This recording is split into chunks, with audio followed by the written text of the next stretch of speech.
Hello everyone, स्वागत आप सभी का टॉपर्स प्राइम चैनल में। इस वीडियो में हम करेंगे मॉक टेस्ट नंबर 12 ग्राम सचिव पटवारी और कनाल पटवारी के लिए। ओके, परीक्षा ऐप से भी जो है आप मॉक टेस्ट खरीद सकते हैं। अगर आप और ज़्यादा प्रैक्टिस करना चाहते हैं, देखना चाहते हैं कि आपकी तैयारी कितनी हुई है, तो उसके लिए जो है आप मॉक टेस्ट खरीद सकते हैं परीक्षा ऐप से। वहाँ पर जो आपको ग्राम सचिव हो, पटवारी हो, पुलिस हो, सभी के लिए मॉक टेस्ट जो है अवेलेबल हैं। उन मॉक टेस्ट को खरीदने के लिए आप हमारा टॉपर्स 40 कोड यूज़ कर सकते हैं, जिसपे आपको जो है 40% का ऑफ मिलेगा। ओके, डेली बेस पे भी जो है वहाँ पे फ्री टेस्ट होते हैं, तो एक बार परीक्षा ऐप को इंस्टॉल ज़रूर करें, आपको जो है बेनिफिट होगा। चलिए शुरू करते हैं। देखिए, सबसे पहले हम रीजनिंग के क्वेश्चन करेंगे। संबंधित शब्द को चुनना है। सबसे पहले दिया है अनानास और यहाँ पर दिया है संतरा फ्लोरिडा। अब इसमें क्या हो सकता है कि पहले वाले का संबंध दूसरे से हो सकता है, दूसरे का तीसरे का चौथे से हो सकता है, इसी तरीके से अधिक होता है। ओके, तो देखिए यहाँ पर अनानास और संतरा दिया है, यहाँ पे फल के नाम है और यहाँ पर जो है जगह के नाम जो है दिए गए हैं। ठीक है, यहाँ पर फ्लोरिडा दिया गया है तो ऑब्वियसली यहाँ पर भी किसी जगह का नाम ही आएगा। अब संतरे की अगर बात करें हम, तो फ्लोरिडा में संतरे का जो उत्पादन होता है वो सबसे ज़्यादा होता है, तो इसीलिए यहाँ पे दिया गया है। ठीक है, अनानास का उत्पादन कहाँ पर होता है? ज़्यादा हवाई में होता है, तो बी ऑप्शन हवाई जो है यहाँ पर सही हो जाएगा। ठीक है, अगला देखिए 2, 9 और 28 दिया है।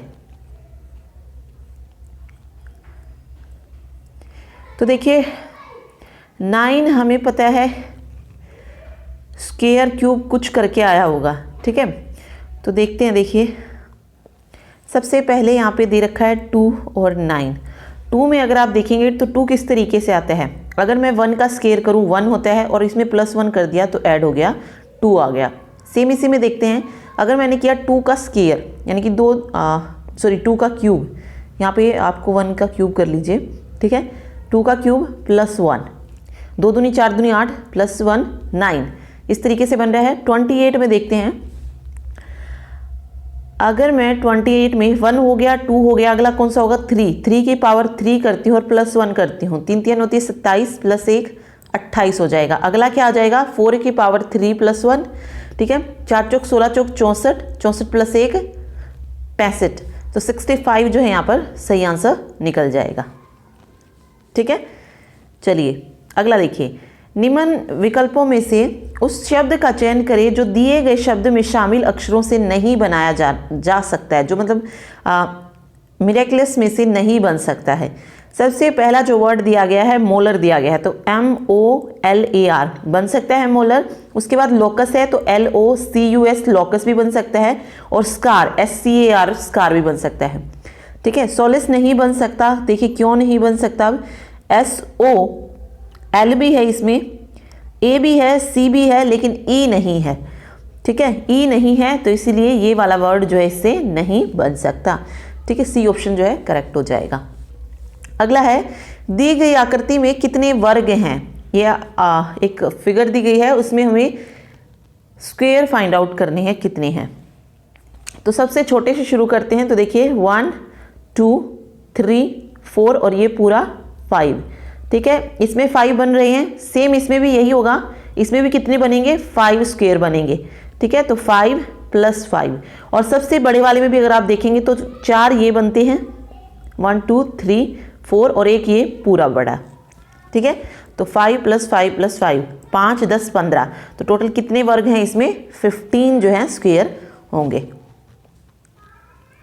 ठीक है, नेक्स्ट देखिए, P और Q भाई हैं, R और S बहनें हैं। P का पुत्र S का भाई है, तो R और Q का संबंध हमें बताना है। तो देखिए क्या किया गया है, P और Q भाई हैं, P और Q क्या हैं? भाई हैं। ठीक है, R और S बहनें हैं, तो यहाँ पे इस तरीके से लिख लीजिए, R और S बहनें सिस्टर हैं और ये ब्रदर हैं। अब ये कह रहा है कि P का पुत्र S का भाई है। P का जो पुत्र है वो क्या है? S का भाई है, यानी कि P का कोई पुत्र होगा जो कि इस S का भाई है। ओके, अब ये कह रहा है कि आर और क्यू का संबंध क्या हो जाएगा।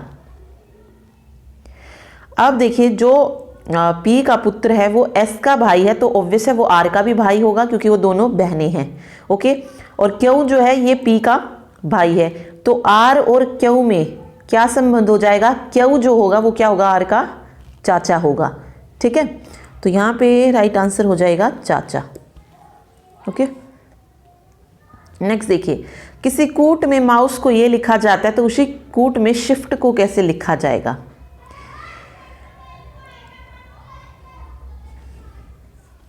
देखिए माउस, एम और पी के बीच में देखिए कितने वर्ड्स आ रहे हैं, एम एन ओ यानी कि 2 वर्ड आ रहे हैं, उसके बाद O R O P Q 2 word आ रहे हैं, यू फिर सेम ऐसे के ऐसे लिखा हुआ है, उसके बाद एस है, एस में क्या किया गया है,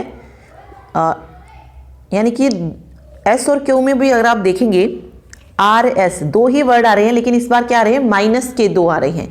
ठीक है, क्योंकि इसमें बैक अल्फ़ाबेट जो हैं लिखे गए हैं। ओके, जो एस से पहले आता है, सेम इसमें किया गया, सी डी इसमें सिर्फ एक लिया गया है, इसमें सिर्फ जो है एक ही का जो है वो है सी डी ई सीधा आ रहा है, क्यू आर एस। ओके, इसमें 1 1 ही है, यानी कि इन दोनों के बीच में 1 1 ही है, तो इस तरीके से इससे चला गया है। तो एस में हम देखते हैं पहले 2 लेटर्स को छोड़ेंगे, एस टी यू को मैंने स्किप कर दिया तो वी आ गया मेरा, एच के बाद आई जे को स्किप किया तो के आ गया है, आई का आई आ जाएगा, वी के आई, उसके बाद एफ से पहले क्या आता है, ई आता है, उसके बाद डी आता है, तो यहाँ पे डी हो जाएगा, टी एस टी।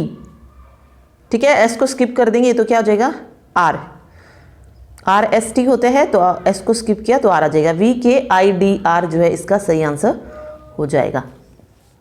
ठीक है, चलिए अभी देखते हैं हिंदी के क्वेश्चन। निम्नलिखित में से कौन सा शब्द है जो कि तत्सम शब्द है, इनमें से तत्सम शब्द कौन से होते हैं, तत्सम शब्द वो होते हैं जो कि संस्कृत में बोले जाते हैं, अकड़, सदा, अनबन या पास।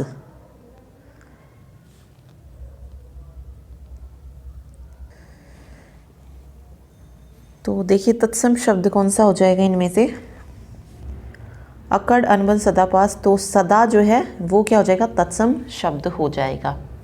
ठीक है, क्योंकि सदा को अगर हिंदी में देखेंगे तो हमेशा बोला जाएगा। ठीक, तो बी ऑप्शन। अगला है कौन सा शब्द है जो कि तद्भव शब्द है, यानी कि हिंदी का शब्द बताना है इनमें से, बालक, निराधार, लड़की या पांव। तो तद्भव शब्द कौन सा हो जाएगा यहाँ पे, पांव।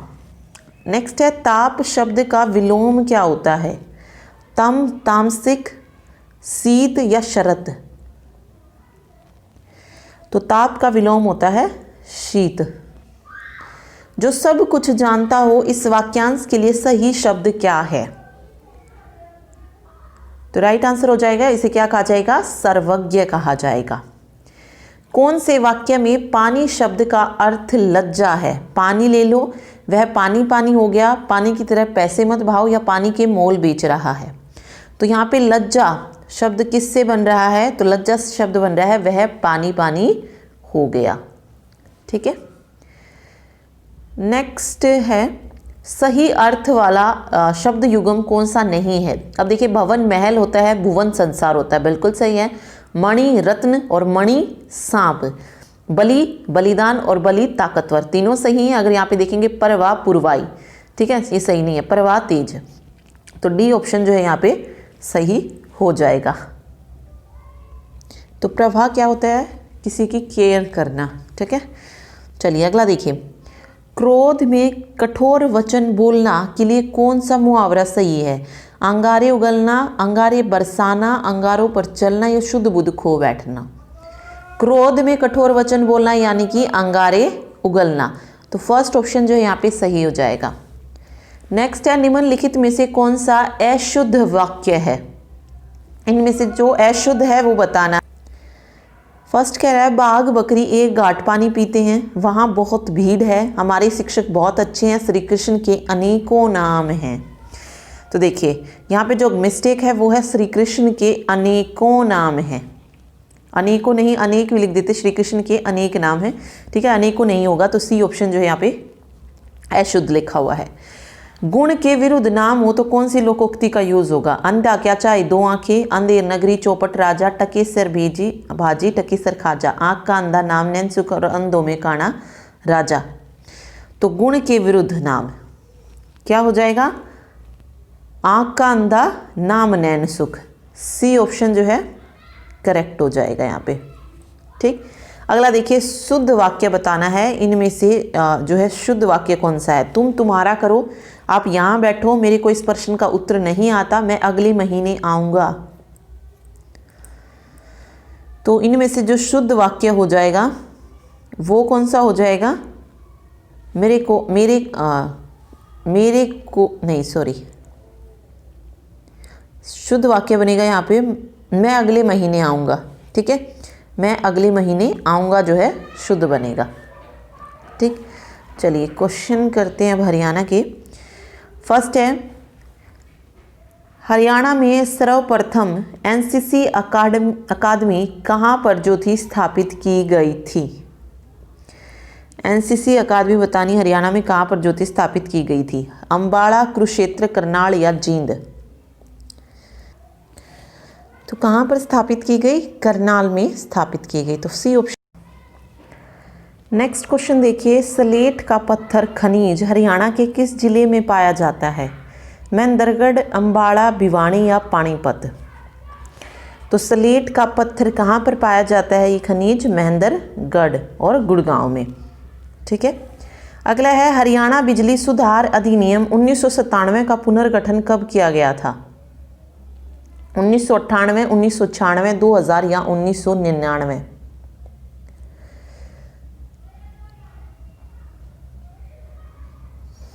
तो ये कब किया गया था? 1998 में, ठीक है, 17 अगस्त 1998 को जो थी इसके रूप में किया गया था पुनर्गठन। और हरियाणा बिजली क्षेत्र के सुधार और पुनर्गठन की प्रक्रिया शुरू करने वाला भारत का कौन सा राज्य था? ये पूछ सकता है, तो दूसरा राज्य था, ठीक है। एक और क्वेश्चन जो यहाँ से पूछा जा सकता है, हरियाणा विद्युत विनियामक आयोग की स्थापना कब हुई थी? तो ये भी 1997 के जो है प्रावधान के तहत 17 अगस्त 1998 को इसकी स्थापना हुई थी, ठीक है। अगला है, महात्मा गांधी तापीय विद्युत परियोजना स्थित है पानीपत, कुरुक्षेत्र, महेंद्रगढ़ या झज्जर? तो महात्मा गांधी तापीय विद्युत परियोजना ये कोयले पर आधारित है और उसकी कुल क्षमता की अगर हम बात करें तो 1320 मेगावाट है, और इसकी कहाँ पर स्थित है? ये स्थित है झज्जर में, ठीक है। हरियाणा विधानसभा में जीएसटी विधेयक कब पारित किया गया था? 9 मई 2016, 4 मई 2017, 4 मई 2016 या 9 मई 2017? तो हरियाणा विधानसभा में जीएसटी जो विधेयक था ये पारित किया गया था 4 मई 2017 को, ठीक है। अगला है, किस देश ने हरियाणा में स्मार्ट सिटी डेवलप करने के लिए निवेश करने की इच्छा जताई? यूएई, फ्रांस, इजराइल या कनाडा? तो हरियाणा में स्मार्ट सिटी डेवलप करने के लिए जो निवेश करने की इच्छा जताई थी वो थे फ्रांस के राजदूत इमैनुअल लेनन, ठीक है। तो फ्रांस जो है सही हो जाएगा यहाँ पे। अगला है, पंडित नेकीराम का जन्म स्थल है कहाँ पर जो था? पंडित नेकीराम का जन्म हुआ था भिवानी, हिसार, नारनौल या रोहतक? तो पंडित नेकीराम का जन्म किस गांव में हुआ था? किलंगा गांव में हुआ था, ठीक है। तो यहाँ पे हो जाएगा भिवानी सही, फर्स्ट ऑप्शन जो है सही होगा, ओके। अगला है, शेरशाह सूरी ने अपने दादा की याद में निर्मित इब्राहिम खां के मकबरे का निर्माण करवाया है पानीपत में, कुरुक्षेत्र में, महेंद्रगढ़ में या फिर नारनौल में? तो कहाँ पर जो है इब्राहिम खां के मकबरे का निर्माण करवाया है? तो राइट आंसर हो जाएगा नारनौल, महेंद्रगढ़ में, ठीक है। सॉरी, नारनौल है तो नारनौल ये जो है यहाँ पर सही होगा, ओके। यहाँ पर जो है शेरशाह सूरी ने अपने दादा इब्राहिम के लिए 1543-44 के पास जो था इस मकबरे का निर्माण करवाया था, ठीक है। चलिए अगला देखते हैं। हरियाणा राज्य के गठन के समय विधानसभा सीटों की संख्या कितनी थी? 42, 73, 54 या 61?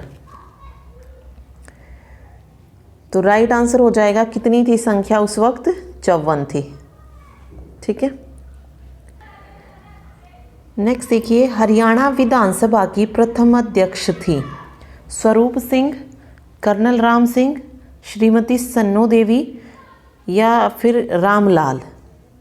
तो विधानसभा की पहली अध्यक्ष बताने थी कौन थी? तो राइट आंसर हो जाएगा हरियाणा विधानसभा की जो प्रथम अध्यक्ष थी वो थी श्रीमती सन्नो देवी।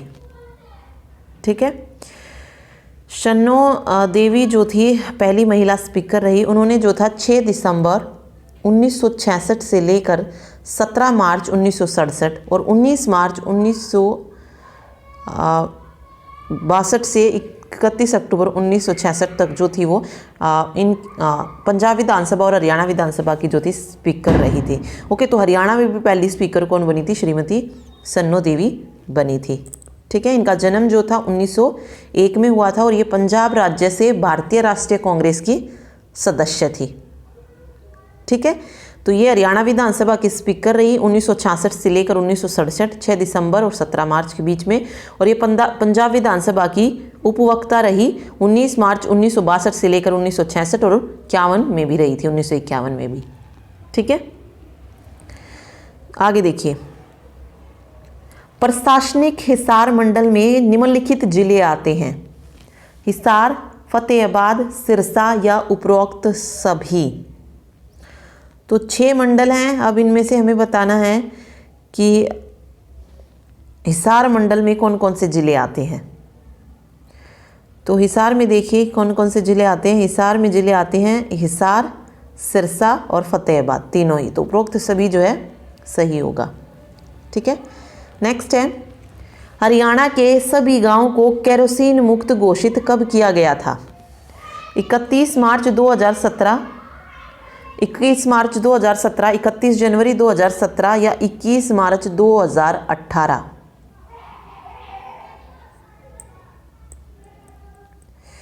तो सभी गांवों को केरोसिन मुक्त कब घोषित किया गया था? राइट आंसर हो जाएगा यहाँ पे 21 मार्च 2017 को। ठीक है, नेक्स्ट है, टांगरी नदी का उद्गम स्थल है? शिवालिक की पहाड़ियाँ, धरतीधर नामक पहाड़ियाँ, मोरनी की पहाड़ियाँ या इनमें से कोई नहीं? तो टांगरी नदी कहाँ से निकलती है? टांगरी नदी मोरनी की पहाड़ियों से निकलती है और पंजोखोरा अम्बाड़ा के मतलब उत्तर पूर्व तक जो है ये बहती है।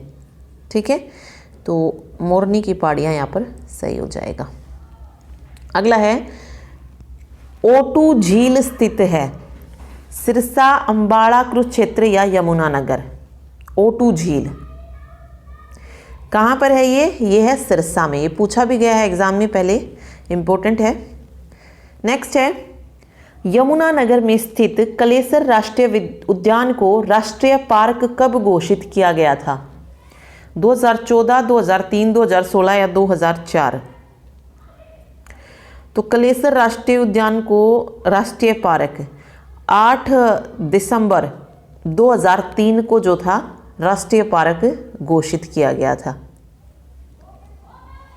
ठीक है,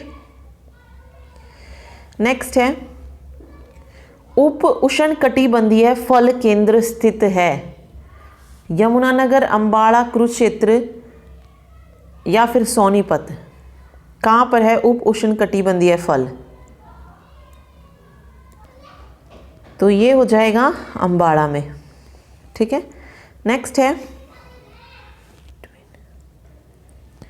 अम्बाड़ा में नहीं, सॉरी, कुरुक्षेत्र में। ठीक है, सी ऑप्शन कुरुक्षेत्र सही होगा यहाँ पे। अगला है, नेक्स्ट जो क्वेश्चन है, हरियाणा में पहला बस डिपो 7 सितंबर 1950 में कहाँ स्थापित किया गया था? करनाल, कैथल, कुरुक्षेत्र या अम्बाड़ा? देखिए, पहला बस डिपो 7 सितंबर 1950 में खुला था। ठीक है, और ये कहाँ पर जो था स्थापित किया गया था? पहला जो डिपो था ये स्थापित किया गया था, मतलब स्थित था अम्बाड़ा में।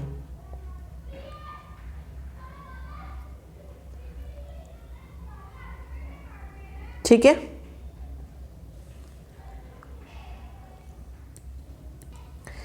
नेक्स्ट देखिए, कुश्ती में जानी मानी हस्ती योगेश्वर दत्त का संबंध हरियाणा के किस जिले से है?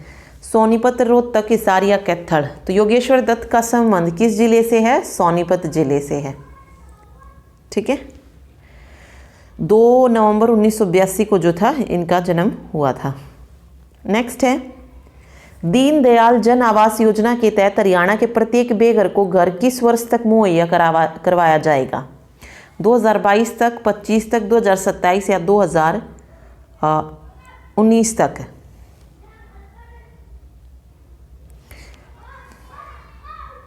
तो कब तक जो है दीनदयाल आवास योजना के तहत जो है घर मुहैया करवाया जाएगा? तो राइट आंसर हो जाएगा 2022 तक। ठीक है। फरवरी 2016 में जो थी हरियाणा राज्य सरकार ने दीनदयाल आवास योजना को मंजूरी दी थी। ओके, तो 2022 जो है यहाँ पर सही हो जाएगा। अगला है, पेपर सिटी के नाम से किस शहर को जाना जाता है हरियाणा के? गन्नौर, गुरुग्राम, रेवाड़ी या जगाधरी? पेपर सिटी, तो पेपर सिटी कहा जाता है किसको? जगाधरी को। ठीक है। पशुओं की मुख और बीमारी से पूर्णतः छुटकारा पाने वाला भारत का प्रथम राज्य है? बिहार, उत्तर प्रदेश, हरियाणा या पंजाब? तो राइट आंसर हो जाएगा हरियाणा। ठीक है। मामा भांजा मुगल सराय का निर्माण किस काल में हुआ था? मुगल काल, मराठा काल या मौर्य काल? मामा भांजा मुगल सराय का निर्माण जो हुआ था मुगल काल में हुआ था। ठीक है। चलिए नेक्स्ट देखिए, कंप्यूटर क्वेश्चन है, which is the fastest memory? इनमें से जो है हमें फास्टेस्ट मेमोरी बतानी है कि कौन सी है? CD रोम, हार्ड डिस्क, ऑक्सिलरी मेमोरी या फिर कैशी मेमोरी? तो देखिए, सबसे फास्ट मेमोरी की अगर हम बात करें तो सबसे फास्ट मेमोरी जो होती है वो होती है कैशी मेमोरी इनमें से। ओके,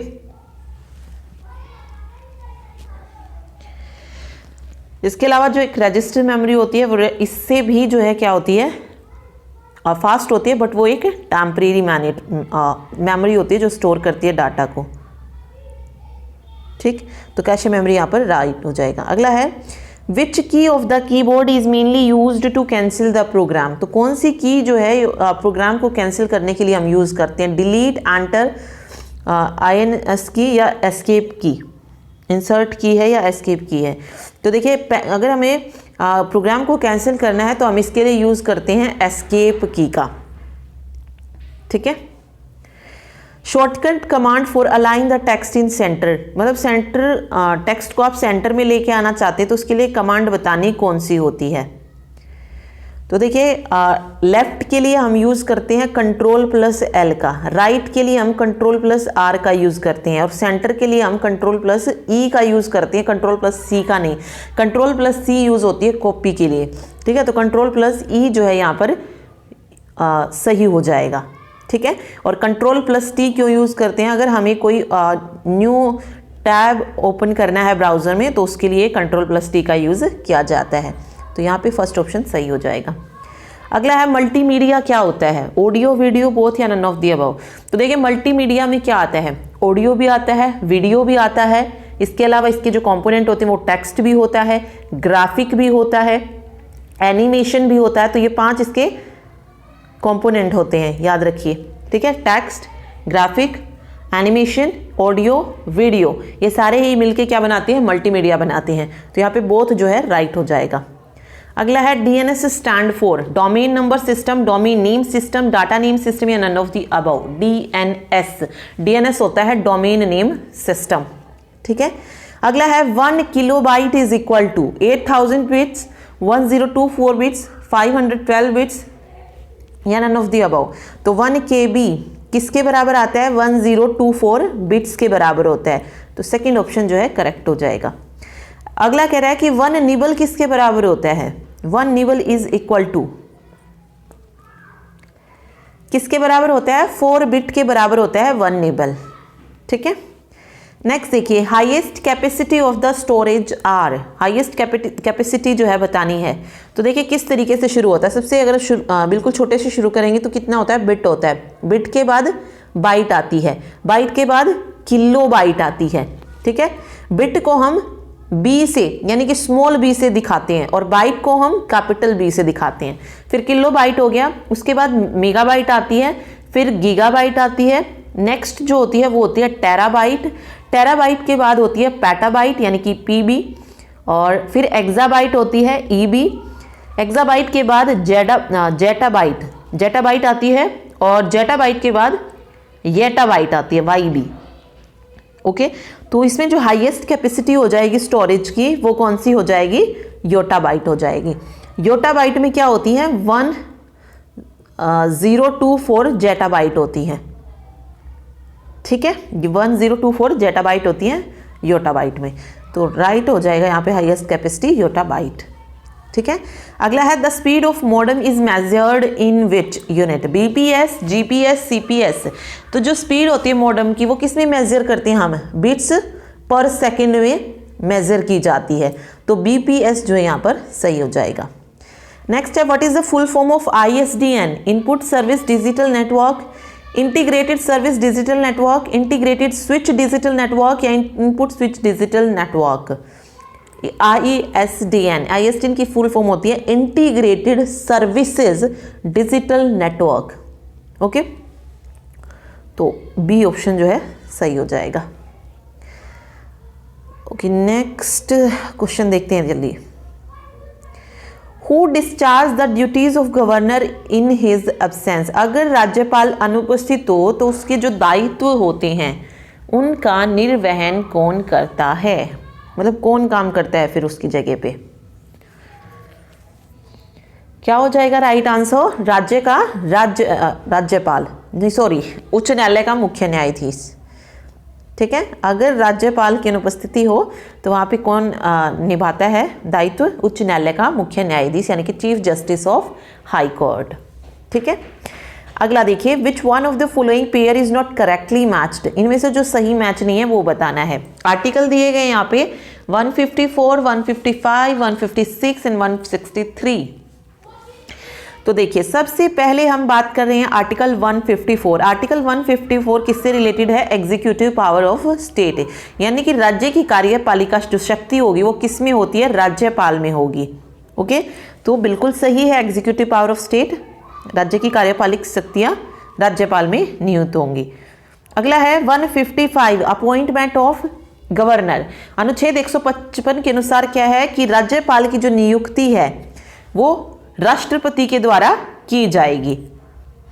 ठीक है, आर्टिकल 156 क्या कहता है? आर्टिकल 156 रिलेटेड होता है term of office of governor.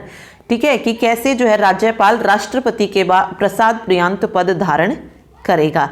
Okay, और तब तक उस पद पर रहता है जब तक उसका उत्तराधिकारी अपना पद ग्रहण जो है नहीं कर लेता है, मतलब पद समाप्त होने के बाद भी राज्यपाल का। तो उससे रिलेटेड है। Qualification for the appointment as governor उससे रिलेटेड नहीं है ये। ठीक है, टर्म क्या है ऑफिस ऑफ गवर्नर की उससे रिलेटेड है। तो यहाँ पे ये वाला गलत हो जाएगा, तो ये करेक्टली मैच्ड नहीं है। अगला 163 कह रहा है ये council of minister of state, तो बिल्कुल सही है। ठीक है, इसमें जो है राज्यपाल को सहायता और सलाह देने के लिए एक मंत्री परिषद होती है, और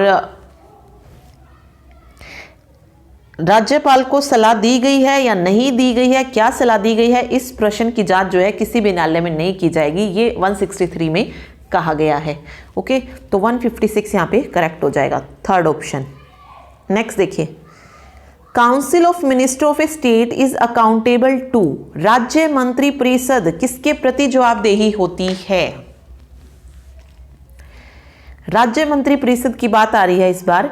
तो देखिए राज्य मंत्री परिषद जो है सामूहिक रूप से राज्य की जो विधानसभा होती है उसके प्रति उत्तरदायी होती है। तो फर्स्ट ऑप्शन राज्य विधानसभा के प्रति उत्तरदायी होती है। ठीक है, नेक्स्ट है when did NITI Aayog came into existence, नीति की फुल फॉर्म याद रखिएगा, national institute for transformation of India.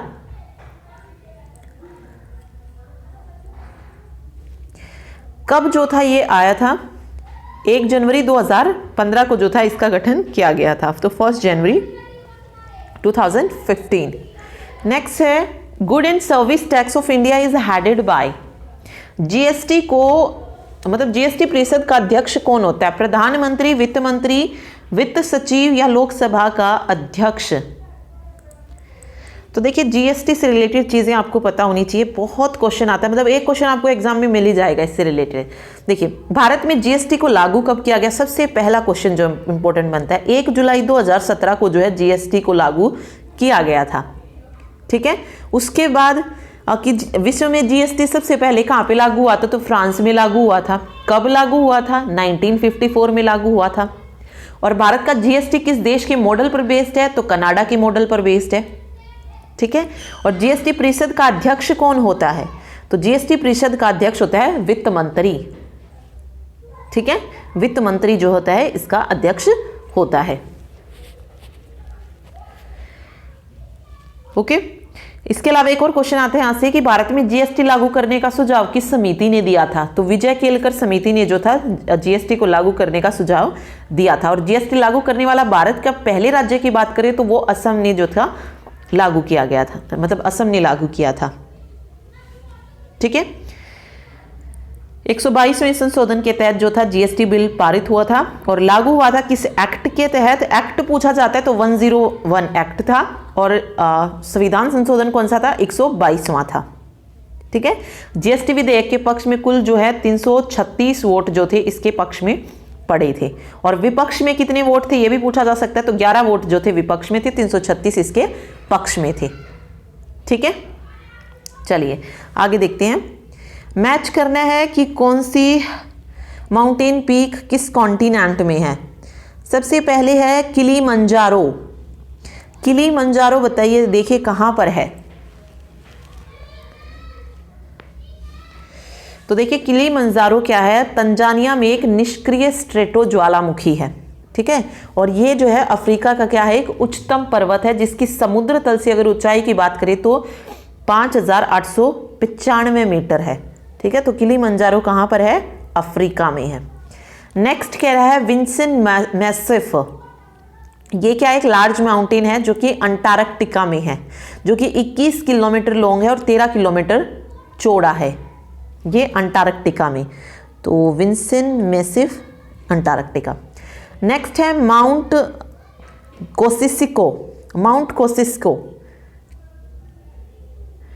ये कहां पर है? ये ऑस्ट्रेलिया का हाईएस्ट माउंटेन है जिसकी जो ऊंचाई है वो है 2228 मीटर अबव सी लेवल, ठीक है। सी लेवल से इतनी ऊंची है, तो ये हो जाएगा यहाँ पे ऑस्ट्रेलिया, ठीक है।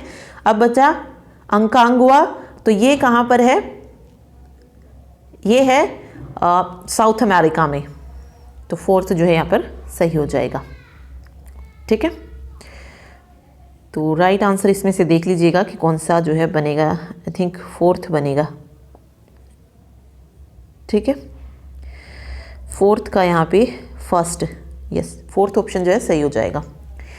नेक्स्ट देखिए, प्रधानमंत्री श्रम योगी मानधन योजना में प्रत्येक ग्राहक को 60 वर्ष की आयु प्राप्त करने के बाद न्यूनतम अनुमानित पेंशन प्रति माह कितनी प्राप्त होगी? 3500, 2000, 3000 या 1500? प्रधानमंत्री श्रम मानधन योजना बता रहा है उसके तहत। तो देखिए 2019 में जब बजट आया था तब जो थी इसकी घोषणा की गई थी प्रधानमंत्री श्रम योगी मानधन योजना की, ठीक है। यह योजना श्रम और रोजगार मंत्रालय द्वारा 15 फरवरी 2019 को लागू की गई थी। तो ये डेट पूछा जाता है, तो इस दिन जो थी ये लागू की गई थी, ओके। इस योजना के तहत जिस भी ग्राहक की उम्र 60 वर्ष हो जाती है उसे प्रति माह 3000 की न्यूनतम जो है पेंशन जो है प्राप्त होगी। तो 3000 जो है यहाँ पे करेक्ट हो जाएगा, ठीक है। अगला देखिए, ईपीसीजी का पूर्ण रूप क्या है? ईपीसीजी की फुल फॉर्म बतानी है। ईपीसीजी क्या होता है? ईपीसीजी होता है export promotion capital goods. Export promotion capital goods ये क्या है? इनका इस्तेमाल जो है उन सामान के उत्पादन के लिए किया जाता है जो दूसरे देशों को निर्यात किए जाते हैं। ठीक है, इनमें जो है मशीनरी के साथ साथ पुर्जे भी शामिल होते हैं और मतलब भारत से जो बाहर जाती है निर्यात की जाने वाली चीज़ें उस पर जो है यूज़ किया जाता है एक्सपोर्ट प्रमोशन कैपिटल गुड्स। ठीक है, अगला है वह प्रथा जिसके तहत किसान स्वयं भूमि का मालिक होता है और सरकार को भू राजस्व के भुगतान के लिए जिम्मेदार माना जाता है। तो कौन सी प्रथा है जिसके तहत किसान स्वयं भूमि का मालिक होता है और सरकार को भू राजस्व के भुगतान के लिए जिम्मेदार माने जाता है? तो वो होती है रैयतवाड़ी प्रथा। ठीक है, इसे जो था दक्षिण भारत के जो ब्रिटिश क्षेत्र थे उसमें राजस्व निपटान के लिए जो थी ये प्रणाली तैयार की गई थी और कैप्टन अलेक्जेंडर रीड थे जिसने इस प्रणाली को छोटे स्तर पर आजमाया था। फिर थॉमस मुनरो आए जिसने इसे बाद में विकसित किया और पूरे दक्षिण भारत में जो था इसे फैला दिया था। ओके, दक्षिण भारत के जो काश्तकार हैं उनको किस रूप में जाना जाता है? रैयत के नाम से जाना जाता है उन्हें। ओके, तो इस आंसर हो जाएगा रैयतवाड़ी प्रथा। ठीक, चलिए नेक्स्ट देखिए। छठी पंचवर्षीय योजना के दौरान निम्नलिखित में से कौन सा कार्यक्रम शुरू किया गया था? एकीकृत ग्रामीण विकास, ग्रामीण साक्षरता विकास, ग्रामीण रेलवे या ग्रामीण लोगों के लिए उन्नत संचार लिंक। छठी पंचवर्षीय योजना की अवधि देखें तो वो कितनी थी? 1985 से लेकर 1990 तक थी। ठीक है, तो इसमें कौन सा कार्यक्रम शुरू किया गया था? एकीकृत ग्रामीण विकास जो था शुरू किया गया था।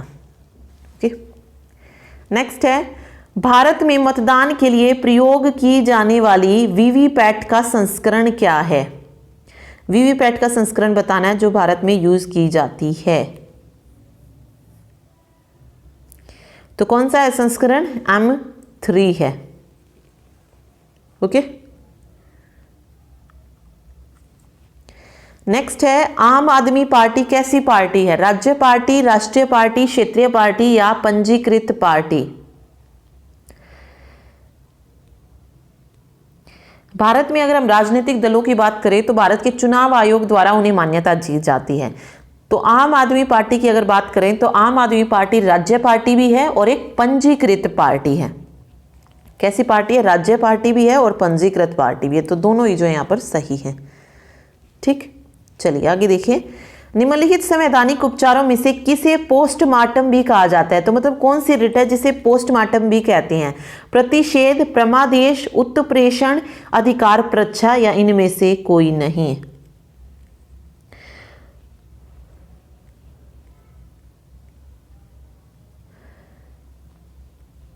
तो देखिए कौन सा सही हो जाएगा इसमें से।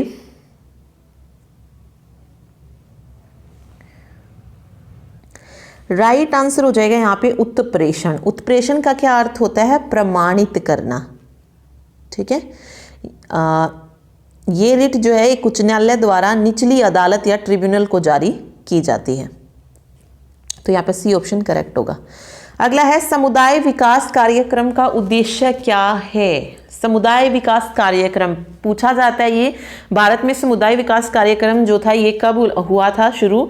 1952 में जो था इसे शुरू किया गया था। ठीक है, इस कार्यक्रम के उद्देश्य जो थे उनको दो भागों में डिवाइड किया गया। एक था अल्पकालिक उद्देश्य और दूसरे थे दीर्घकालिक उद्देश्य। अल्पकालिक में देखें तो आवास की स्थिति में सुधार करना रखा गया, रोजगार के अवसर प्रदान करना रखा गया, कृषि उत्पादन को अधिकतम रखना, मतलब बहुत सारे जो थे इसमें उद्देश्य रखे गए थे। ठीक है, और दीर्घकालिक में क्या था? भौतिक और मानव संसाधनों का विकास करना जो था दीर्घकालिक उद्देश्य में रखा गया था। ओके, तो समुदाय विकास कार्यक्रम का उद्देश्य क्या था? तो एक से अधिक है, मतलब सारे ही थे। ये आप कह सकते हो कि सारे ही थे। यहाँ पे कहा गया ना कि उपयुक्त में से एक से अधिक, तो ये सारे ही जो थे उसमें आ रहे थे। तो मैंने बताया दो उसमें रखा गया, अल्पकालिक और दीर्घकालिक। ठीक है, तो ऑल जो है इसका सही हो जाएगा। ओके, अगला देखिए। निम्नलिखित में से कौन भूमि रिकॉर्ड अधिकारी है? इनमें से कौन है जो भूमि का रिकॉर्ड रखता है? पटवारी, लंबरदार, जमींदार या जेलदार? किसके पास होता है भूमि का रिकॉर्ड अधिकारी? पटवारी के पास। तो फर्स्ट ऑप्शन सही हो जाएगा। नेक्स्ट देखिए, निम्नलिखित में से जनजाति और राज्य की कौन सी जोड़ी है जो कि सही नहीं है?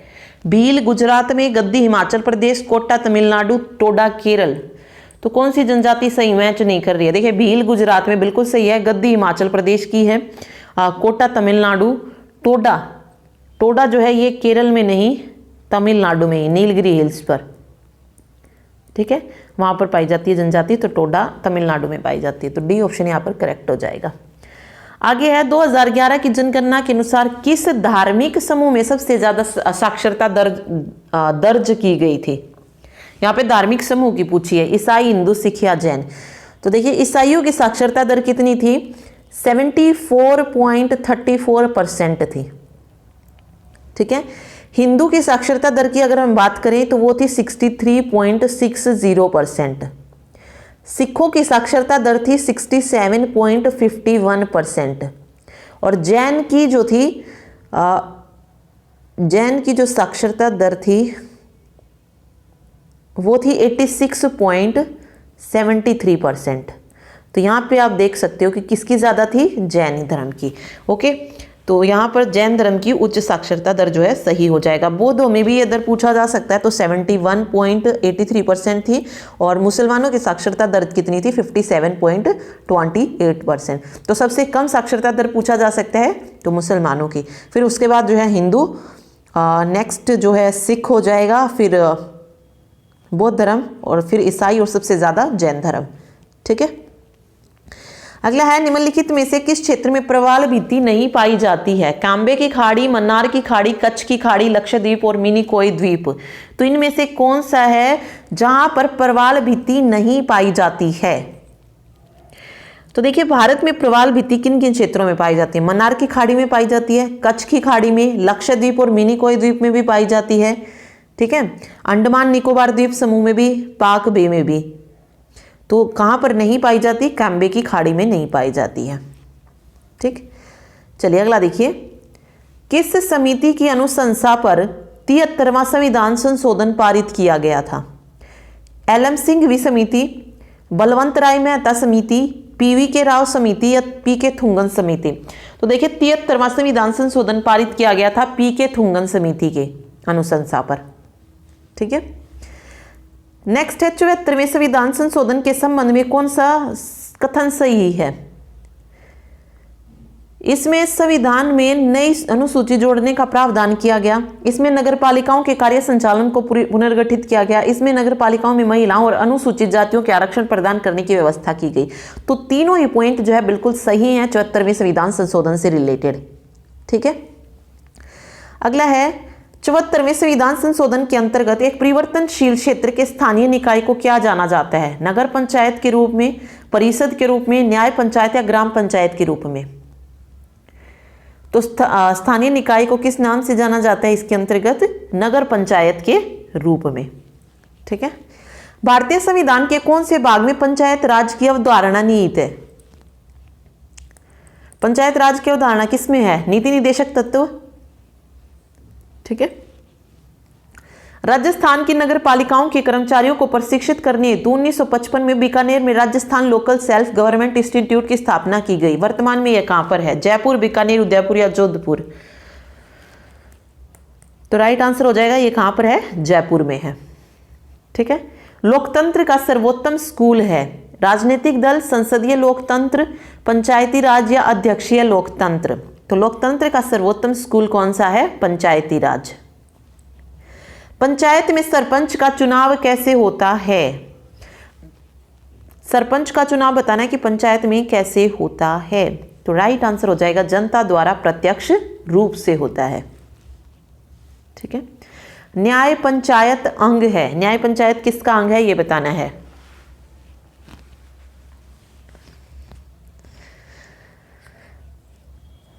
न्याय पंचायत,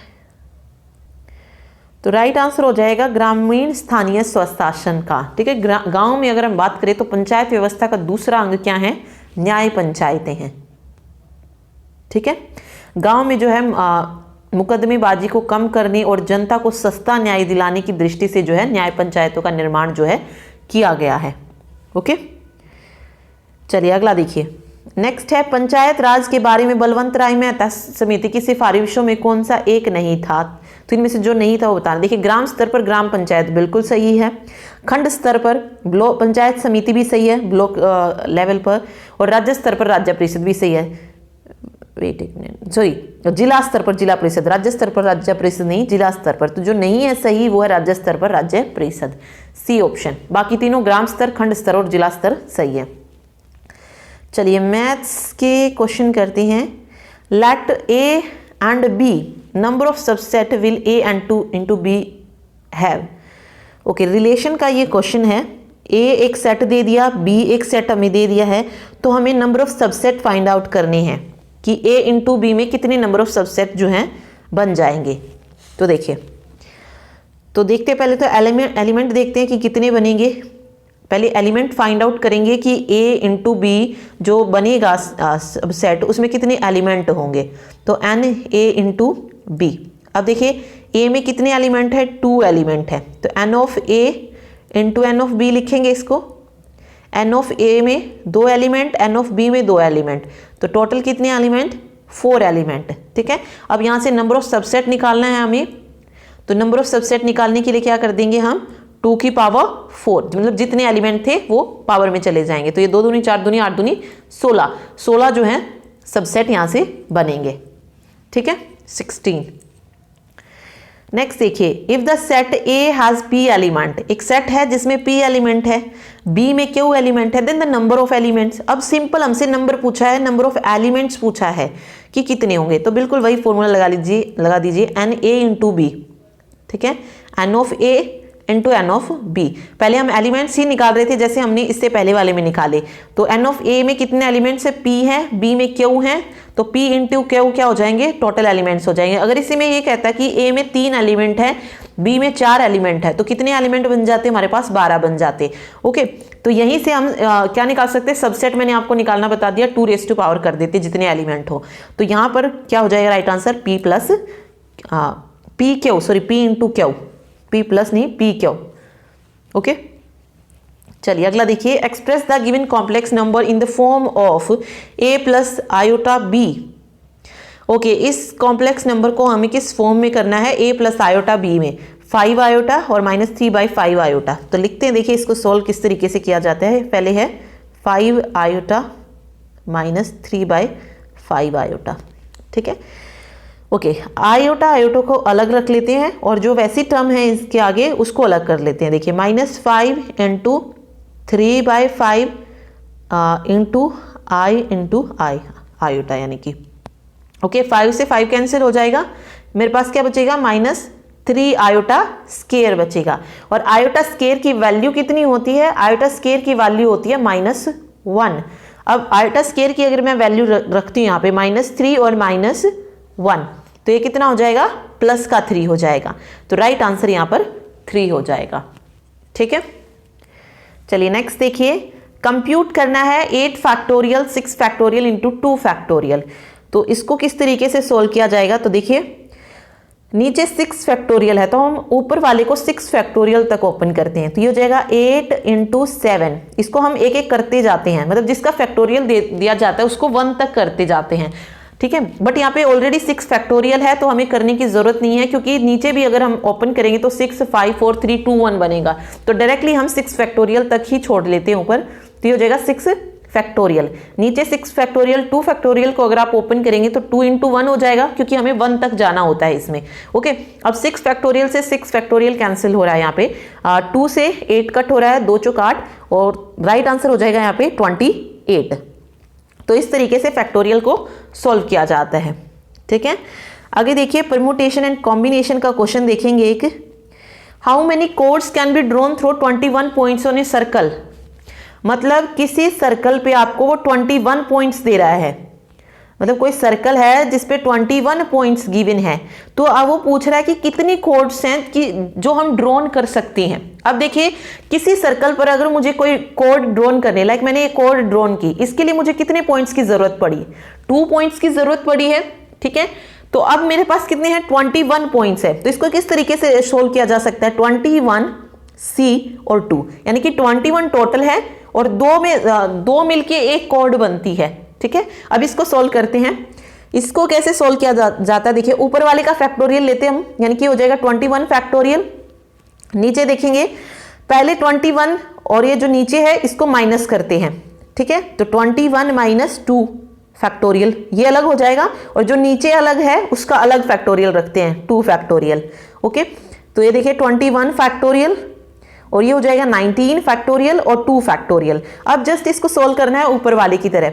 ऊपर वाले को मैं खोलूंगी 19 तक, 21 इंटू 20 इंटू 19 फैक्टोरियल। 19 फैक्टोरियल नीचे है और ये 2 इंटू 1 हो जाएगा, तो 19 से 19 कैंसिल, 2 से 10 पे जाएगा। ठीक है, 2 10 20 हो जाएगा, और ये 21 इंटू 10 210। तो राइट आंसर 210 जो है यहाँ पर निकाला, मतलब कितनी कोर्स जो है ड्रोन की जा सकती है, 210 जो है कोर ड्रोन की जा सकती है 21 पॉइंट्स में। ठीक है, परमुटेशन कॉम्बिनेशन बहुत इंपॉर्टेंट चैप्टर है, तो ध्यान से कीजिएगा इसको। ठीक है, चलिए अभी हम आते हैं इंग्लिश पे। फर्स्ट क्वेश्चन देखिए, एरर फाइंड आउट करनी है हमें। In the modern age 20 miles are not a long distance to be covered, no error. तो इसमें बताना है कि किस पार्ट में एरर है।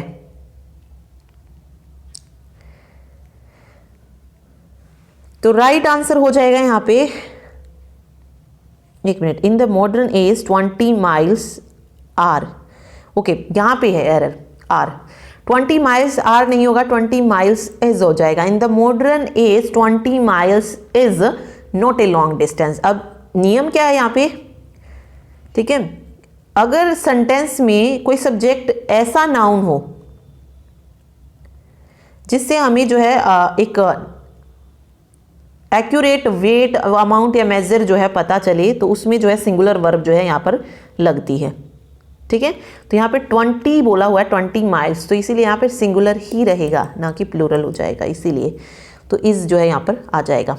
ठीक है, अगला देखिए, once you learn to swim you will never forget it, no error. तो यहाँ पे देखिए क्या आएगा, once you learn to swim, to swim नहीं आएगा, वंस यू लर्न स्विमिंग हो जाएगा, यहाँ पे टू स्विम नहीं होगा, स्विमिंग होगा। तो once you learn swimming you will never forget it. ठीक है, तो बी ऑप्शन में एरर है।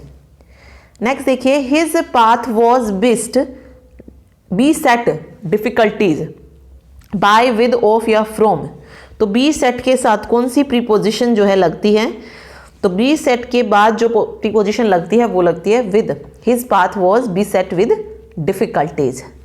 ओके, नेक्स्ट देखिए, the plan is worth considering, think it dash carefully. तो यहां पे देखिए कौन सी आएगी, कौन सी प्रीपोजिशन का यूज होगा, the plan is worth considering, think it over carefully. D option जो यहां पर सही हो जाएगा, ओवर केयरफुली। ठीक है, आगे देखिए, सिनोनिम बताना है हमें स्पोरेडिक का,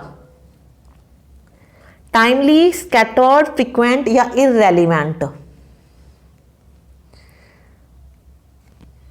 इसका सेम बताना है। स्पोरेडिक क्या होता है, जो कभी कभी हो या कहीं कहीं होने वाला या दिखने वाला है, या फिर कह लीजिए एक नियमित अंतराल में जो चीज होती है उसको बोला जाता है। तो टाइमली नहीं, फ्रीक्वेंट नहीं, इररेलेवेंट नहीं, क्या बन जाएगा, स्कैटर्ड बन जाएगा। ठीक है, या एक और चीज जो इससे रिलेटेड जो हो सकती है, इसका सिनोनिम इररेगुलर, ठीक है, या इंटरमिटेंट हो सकता है, तो ये इसके सिनोनिम हो जाएंगे। अगला है क्विकन। क्विकन का बताना है सिनोनिम। क्विकन क्या होता है, बढ़ाना, या कह लीजिए चाल बढ़ाना, या तेज करना किसी चीज को। तो क्या हो जाएगा यहाँ पर, एक्सेलरेट हो जाएगा, सेम वर्ड। ठीक है, या फिर स्पीड हो जाएगा। तो फर्स्ट ऑप्शन करेक्ट होगा। अगला है, in these question choose the word opposite in meaning to the given word. अब अपोजिट हमें बताना है इसमें। होस्टाइल है, होस्टाइल, होस्टाइल क्या होता है, विरोधी या शत्रुता। तो यहाँ पे क्या हो जाएगा अपोजिट, फ्रेंडली हो जाएगा, ठीक है, या एमिएबल हो जाएगा, कॉर्डियल हो सकता है, तो ये हो जाएगा इसका, ठीक है। अगला है अफेमिनेट। अफेमिनेट का अपोजिट जो है हमें बताना है। अफेमिनेट क्या होता है, दुर्बल, ठीक है, या पौरुषहीन जिसे बोलते हैं। तो क्या हो जाएगा इसका अपोजिट, मैनली हो जाएगा, ठीक है, डी ऑप्शन। ओके, नेक्स्ट है, in these question out of the 4 alternative choose one which best can be substituted. Affecting और relating to cows, feline, bovine, ovine या वल्पाइन। अफेक्टिंग और रिलेटिंग टू काउज क्या हो जाएगा, गाय के समान गुणों वाला, क्या होगा, बोवाइन, ठीक है, बोवाइन जो है सही हो जाएगा यहाँ पे। फिलाइन क्या होता है, जो बिल्ली के समान होता है, यानी कि चालाक होता है, धूर्त होता है। ओके, जो भेड़ के समान हो ओवाइन, और जो लोमड़ी के समान हो उसे वल्पाइन बोलेंगे। ओके, तो यहाँ पे गऊ के समान बोला है तो बोवाइन हो जाएगा। A drink usually made from a mixture of one और मोर अल्कोहलिक ड्रिंक्स।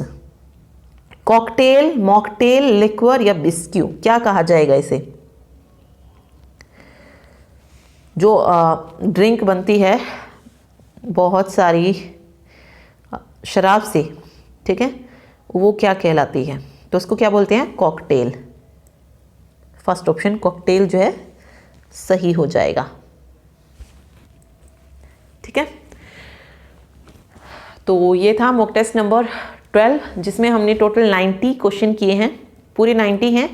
तो आप अपना स्कोर चेक कर लीजिएगा कि आपने 90 में से कितने मार्क्स जो हैं लिए हैं। ओके, और क्वेश्चन अच्छे लगे हों तो वीडियो को लाइक ज़रूर करके जाइएगा। कुछ बच्चों को जो है इससे पहले वाले में थोड़ा लेवल कम लग रहा था, तो मैंने जो है डिफ़िकल्ट क्वेश्चन ही रखे हैं। होप सो उन्हें भी अच्छे लगे हों क्वेश्चन, ठीक है। थैंक यू सो मच, मिलते हैं नेक्स्ट मॉक टेस्ट के साथ।